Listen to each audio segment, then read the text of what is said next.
Okay. Hello there. No, I Hello. forgot my intro. That's fine. I'm just gonna ask a few questions. All right. What's your name? My name is RPGSlime, but my tag on Twitch is Tales From The Ooze. Ooh. Is it good ooze, or will I melt if I touch it? It'll probably burn a little bit, but I usually determine whether or not who gets hurt by my slime or not. Okay, note to self, do not bite the ooze. Yes, I Now, am I'm not. assuming... Oh, I'm sorry, go ahead. I am not edible. I do not taste like blue raspberry or Baja Blast. I taste like acid. My favorite flavor. I mean, that's basically Mountain Dew, if we're being honest. I'm assuming you play RPGs? Yes, I do. I love playing all different types of RPGs. Specifically tabletop RPGs. I run campaigns for my friends a lot of the times, and yeah. So stuff like D&D, Warhammer? Yes. Those are the only two I know. Dungeons and Dragons, a little bit of Cyberpunk, a little bit of Starfinder, a little bit of Pathfinder, all sorts of different systems and stuff. Right now, I'm currently running a Dungeons and Dragons 5e campaign, a Cyberpunk campaign, and a Call of Cthulhu campaign. Ooh, Call of Cthulhu. Do you have a favorite? Yeah, one of my favorites is Dungeons and Dragons 5e because it's the system that got me into playing, and it's very nice to get beginners into the tabletop system. And then my personal favorite aside from that is the Root system, which runs the Powered by Apocalypse system, but it's just got this really nice, like, cute art style with tones of Civil War underneath it. I swear to God, it's always the cute stuff that has the horrors behind it. Kind of like Madoka. Yes. Oh, have you seen Madoka? Oh, I thought you said Matilda. Sorry. No, it's fine. I'm a massive little weeblet. Oh, you're saying Madoka Magica. Mm-hmm. Oh, yes, I have seen that. Sorry, I misheard again. That's fine. My mic is a little iffy. I was built for scuff, but that's fine because it adds to my charm. Though I will admit, you are definitely more charming than me. That model is very cute. Did you make it yourself? Oh, thank you. Yes, I did. A lot of the art and assets that I use throughout all my campaigns are usually drawn by me, except for the maps, because that takes a lot of time and detail that I am not accustomed to. I have a more cartoony style to most of my stuff, so I tend to draw more simplified, so detailed things don't really mesh well. I get you. And I know you like to change your model a little bit too. I remember you had a pirate one for the pirate campaign? Yes, I have different costumes for my model that I can activate for different systems. So, for example, when I'm running my pirate campaign, I can put on a pirate hat. When I'm running my when I'm running my game shows, I can put on a suit and I'll be Slime Reich. When I'm running Cyberpunk, I can put up my Cyberpunk costume and I'll glow, and I get a little chromed up as well. And then when I'm running Call of Cthulhu, I can put on my cultist robes and be a little spooky. Oh, that's so cute. I love them, especially the Cthulhu one. It's like you're hiding under a blanket. You've been streaming for a little bit, right? Doing D&D and stuff? What do you normally do? Like, is there anything you prefer? Anything you don't like? Oh, I've only been streaming for a couple months, and I generally prefer to stream like collaborative stuff where like I'm working with a team of people. For example, I mostly stream tabletop games. That's my main form of content. But I also do game show streams where I have different VNG tubers come on and play my games that I make for them and do all sorts of kind of wacky stuff with that. But I generally don't like to stream by myself because I don't think I'm personally all that entertaining.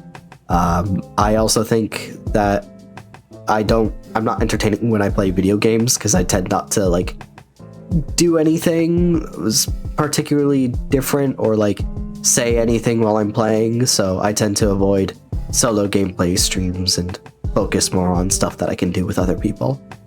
That seems to be a pretty big issue with most streamers struggling to do solo stuff.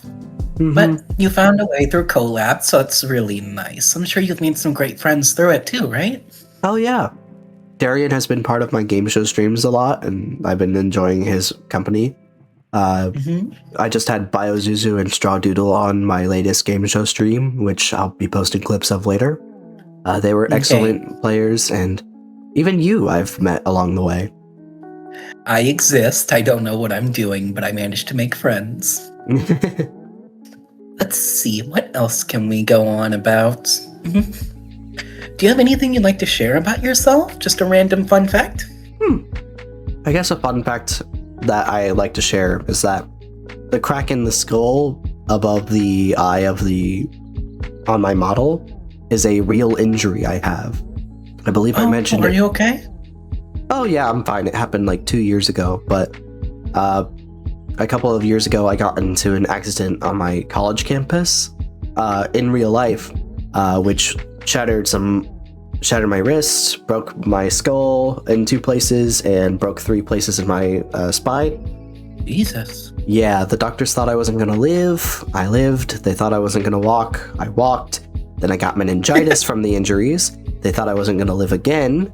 I lived again, and so now I take nothing for granted, and this little mark on my model is a reminder of that. That's really, really sweet. Does your model have any lore behind it? I understand that the crack is like an IRL thing, but have you thought up, or is it just a slime? I've tried like thinking of some lore for him, but I just like I like the simplicity of he is just slime that goes wherever the wind blows him, and that he just likes to travel and tell different stories. That honestly makes a lot of sense for someone who loves tabletop games, considering they're all about freedom. Yeah, pretty much. Do you have any fun D&D stories? Anything interesting that you or other players did? Oh, I've got a few.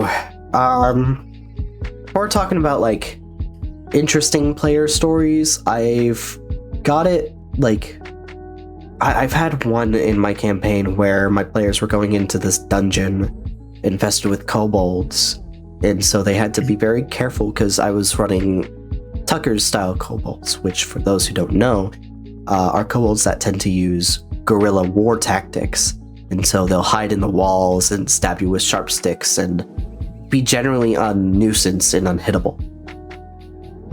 Well, one of our players is playing a small-sized tabaxi and decided to get into the kobold's crawl space, where they then cast Shatter in a sandstone-based dungeon.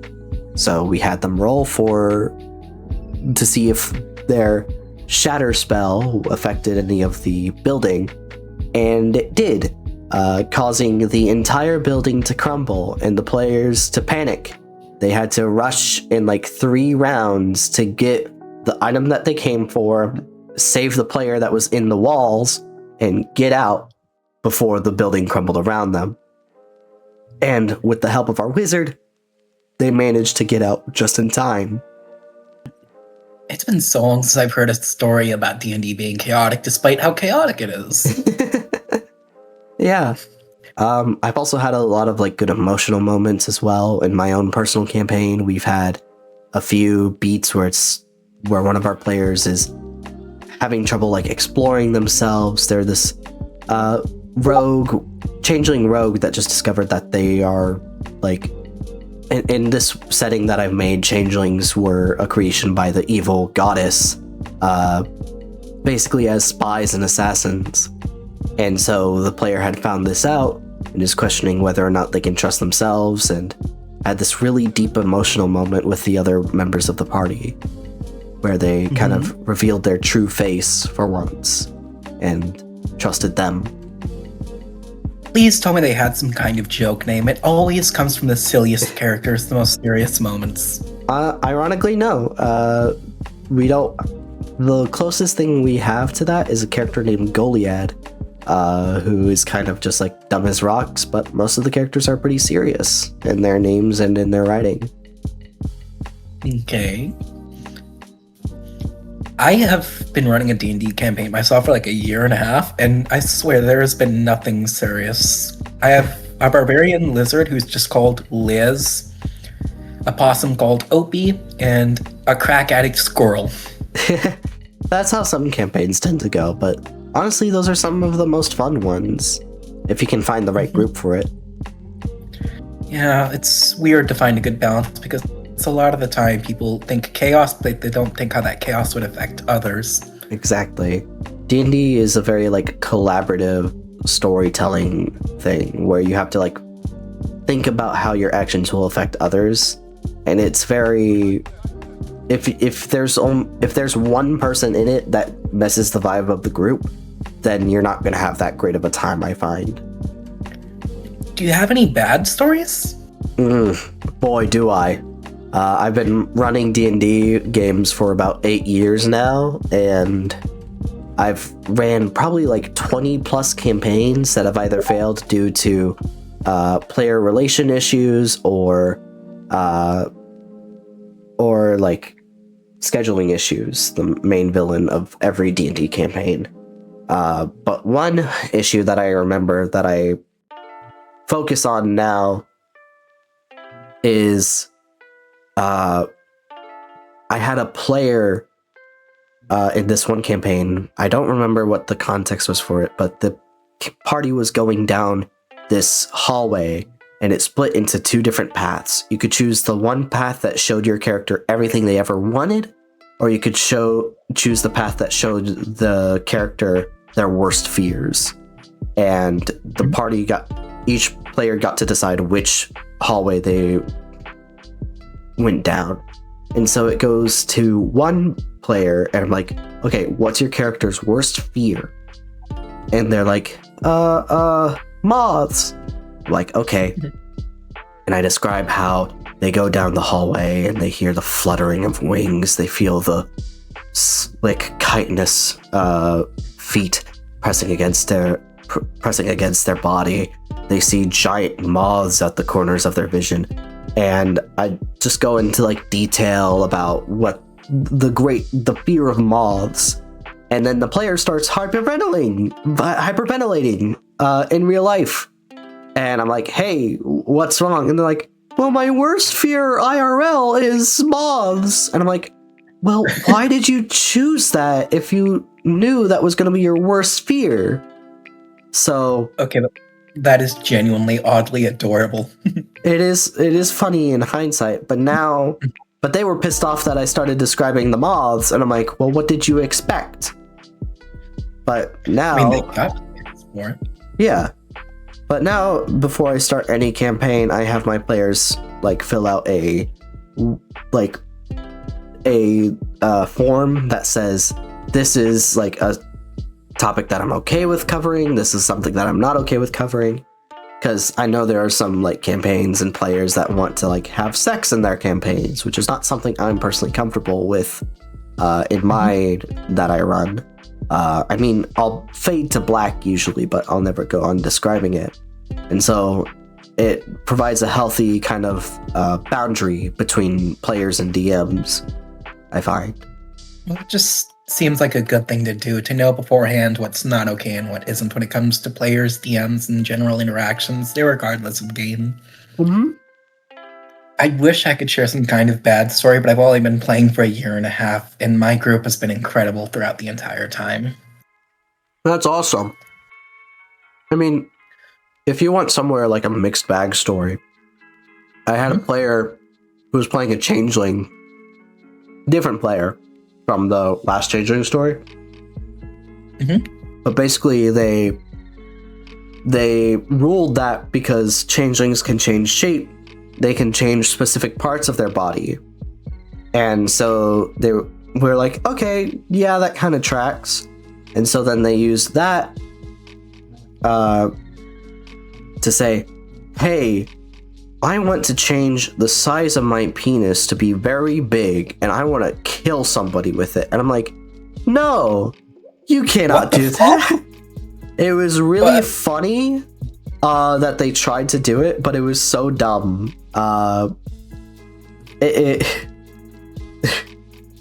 I just hate that I knew exactly where that was going and that I was right. Yeah. But no.